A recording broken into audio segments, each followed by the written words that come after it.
मुरादाबाद में एआईएमआईएम प्रमुख असदुद्दीन ओवैसी के समाजवादी पार्टी और अखिलेश यादव पर दिए गए बयान को लेकर सियासी बयानबाजी तेज हो गई है।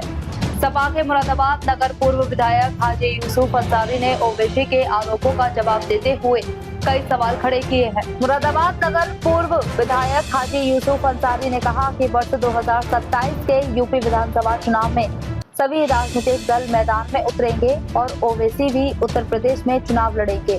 उन्होंने कहा कि मुख्यमंत्री योगी आदित्यनाथ भी समाजवादी पार्टी पर हमला बोलते हैं और अब ओवैसी भी वही कर रहे हैं।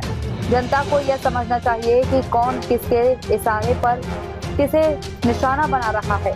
हाजी यूसुफ अंसारी ने ओवैसी के मुरादाबाद दौरे पर भी सवाल उठाए। उन्होंने कहा कि अगर ओवैसी वास्तव में मुसलमानों के हमदर्द है तो मुरादाबाद से महज 25 से 30 किलोमीटर दूर स्थित रामपुर की जौहर यूनिवर्सिटी क्यों नहीं गई, जहां छात्र लंबे समय से धरने पर बैठे हैं।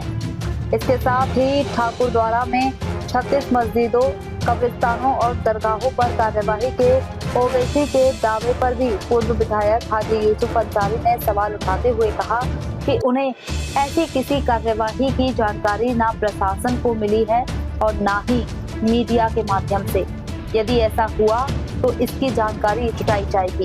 एम के राष्ट्रीय अध्यक्ष असदुद्दीन ओवैसी साहब मुरादाबाद पहुंचे थे। एक जनसभा को संबोधित करते हुए उन्होंने सपा को घेरा और कई उन्होंने सवाल खड़े किए। इस पर आपकी क्या प्रतिक्रिया है?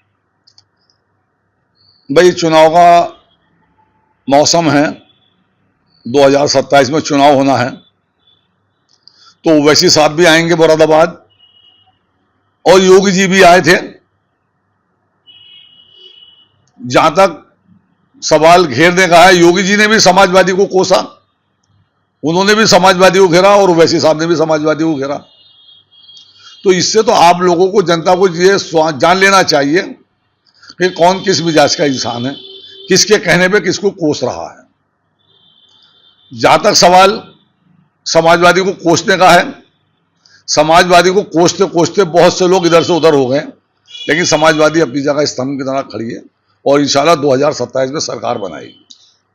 ठाकुरद्वारा विधानसभा की बात की उन्होंने। लगभग 30 लिस्ट बताई है कि उनके पास लिस्ट आ चुकी है और कहा है कि इसमें मस्जिद भी शामिल है, मदरसे भी शामिल है और दरगाह भी शामिल है कि जिसको जो है उनके पास लिस्ट आ चुकी है, जिसको तोड़ने की तैयारी, जिसमें कि समाजवादी ना बोलने को तैयार है और ना ही उसमें नवाब जान विधायक से उसका सवाल खड़े करेंगे। नहीं, ये लिस्ट तो उन्हीं के पास आई है, अभी तक हमारी जानकारी में लिस्ट तो आई नहीं है। अब उन्होंने कहा तो हम लिस्ट मांगेंगे, कौन कौन सी मस्जिद, कौन सा मदरसा, कौन सी खानका है, कौन सा कब्रिस्तान टूटने जा रहा है, क्योंकि ऐसी लिस्ट ना तो किसी पेपर में छपी है, ना हमारे सामने कोई नज़र से गुजरी है, ना किसी मीडिया के माध्यम से आई है, ना सोशल मीडिया के माध्यम से हमारे सामने आई है। हो सकता है जो इनके बड़े भाई हैं, जो अधिकारी हैं उनके, उन्होंने खुफिया तौर से वो लिस्ट दे दी हो, क्योंकि एक जो परिवार के लोग होते हैं, परिवार के लोगों को परिवार की ही ज़्यादा मालूमात होती है। तो हमें तो मालूम है नहीं, ओवैसी साहब को मालूम है। अगर इतने बड़े हमदर्द हैं ओवैसी साहब कि खानकाएं टूटने जा रही हैं, मस्जिदें टूटने जा रही हैं, या उनका नंबर आ गया है कि लिस्ट बन चुकी है, तो इन्हें यूनिवर्सिटी यहाँ से 30 किलोमीटर या 28 किलोमीटर है, इतने बड़े हमदर्द थे तो 30 किलोमीटर जाने के बाद में हमदर्दी वहां पे बच्चे गेट पे धरना दे रहे हैं। जो लोग परेशान हाल हैं, कम से कम उनके दुख में शामिल हो जाते। तो मैं जानता कि हाँ, ये सच्चे हमदर्द हैं, लेकिन क्या होता कि अगर वहां जाते तो बड़े भाई नाराज हो जाते। समाजवादी पार्टी अपना सियासी लीडर क्यों नहीं खड़ा करती? क्या सिर्फ दरिया बिछाने का काम करेगी पार्टियों में? नहीं, समाजवादी पार्टी तो हमेशा नेता बनती है। हमें 5 से 6 टिकट दे दी है समाजवादी ने, तो हम कहेंगे भाई दरिया बिछाना है, हम तो नेता बना दिया हमें। हमारा तो, हम पे तो बहुत बड़ा एहसान है। और बताओ किसको नहीं मिला? दरी बिछाने वाला कार्यकर्ता को और नारे लगाने वाले को विधायक बनाया, कार्यकर्ता बनाने वालों को एमएलसी बनाया, दरी नारे लगाने वालों को। ओवैसी साहब का कहना है कि अब्दुल अब दरी नहीं बिछाएगा, बराबर की हिस्सेदारी नहीं, हाँ, दरी नहीं बिछाएगा, लेकिन सरकार बीजेपी की बनवा देंगे। क्योंकि अभी आसाम में गए थे या हरियाणा गए, बिहार में गए, इनके बड़े भाई की सरकार बनवा के आए बीजेपी की। बंगाल में गए, वहां सरकार बनवा के आए बीजेपी की। और गठबंधन में किससे करा? हुमायूं कबीर जो बाबरी मस्जिद में बना रहे हैं, तो उनसे गठबंधन कर रहे थे। लेकिन जब पोल खोली कि उन्हें 1000 करोड़ रुपए का कोई साठगांठ कर रखी है बीजेपी से, तो ना मालूम इनका क्या हुआ। अब ये तो हमें पता नहीं कि साथ में रहे या न रहे, या छोड़ के अलग लड़े चुनाव या कैसे लड़े, ये हमें जानकारी नहीं है। लेकिन हाँ, ये जानकारी कि उससे गठबंधन में चुनाव लड़ने की इनकी तैयारी थी, उनसे गठबंधन हो चुका था।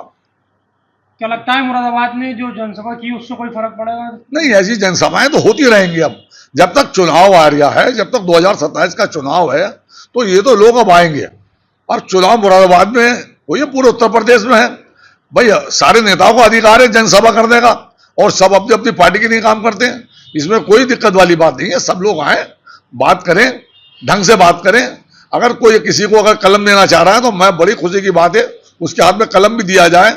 लेकिन ये सोच लिया जाए, जहां आप जाते हैं वहां सरकार किसकी मत मांगे आते हैं, वहां तो अब्दुल के ऊपर बजाय कलम के वहां बुलडोजर चलता है, वहां लाठी चलती है। अच्छा, जिस तरह से कल की जनसभा के अंदर जो ओवैसी साहब की जो होने वाला है, देखो जी, ऐसा है कि पब्लिक का तो जब पूरे मंडल का और 25-26 विधानसभाओं का कोई सम्मेलन या कोई जनसभा होती है, तो जो नेता है वो भीड़ तो लाते ही हैं ना। उनका नेता नाराज हो जाता है, और फिर आप बताइए 25-26 जनसभा से अगर 500-500 1,000 लोग भी आ लो, ढेर लग जाता है। ऐसी बात नहीं है। तो भीड़ तो, और बहुत से लोग मजाखोर होते हैं। इससे पहले इमरान प्रतापगढ़ी आए, तमाम भीड़ है, मौजमा इकट्ठा कर लिया, और जब वोट आए एमपी के इलेक्शन में, तो आपको पता ही है क्या असर हुआ उनका।